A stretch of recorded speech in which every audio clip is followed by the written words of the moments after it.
წყლის ხალხთან იგივე ბაჯაუ ხალხთან ვარ ჩამოსული ინდონეზიაში, პულაუ პაპანში ვარ ამჯერად, აი ესეთი ხიდებით უკავშირდება სახლები ერთმანეთს და ეხლა გაჩვენებთ როგორია ერთი ჩვეულებრივი სახლი შიგნიდან აქ.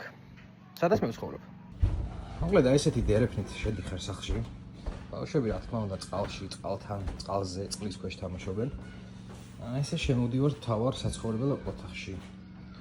აქ გენეტიკურად არიან უკუდოკატები სხვათა შორის. აქეთ როგორც ხედავთ დედიკო ბაიას აძინებს. აქეთ ძმას ძინავს.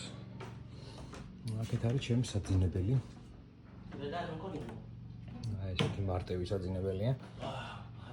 კედლები ბოლომდე აყვანილი არ არის. აქ გვაქვს სამზარეულო. აი ესე გამოიყურება სამზარეულო. ჩვენი ოჯახის უფროსია. და მთავარია, ესე გავდივართ აივანზე. ტერასაზე. ხო, ესე იგი აქ არის ცეცხლის ადგილი, სადაც ამზადებენ ხოლმე საჭმელს. ეს მეზობლების ხარი ასე გამოიყურება. ხალხი რა თქმა უნდა ნავებით მოძრაობს. აი ეს ფიცრები ნახეთ.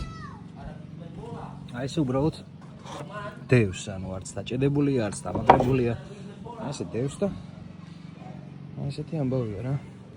ეს არის აბაზანა და ტუალეტი. ტუალეტი ესე პირდაპირ წყალში ჩადის. და ესეთი მარტივი და ბედნიერი ცხოვრება ცხოვრობენ აქ რა. ძირითადი საჭმელი რა თქმა უნდა არის ბრინჯი და თევზი.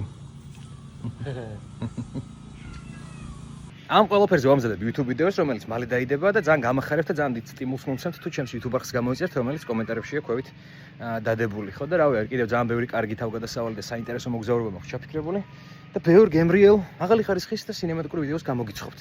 რომელთაც შეგიძლიათ ჩაუჯდეთ ხოლმე და ესე საღამომით ისიამოვნეთ. მადლობა წინასწარ. დროებით.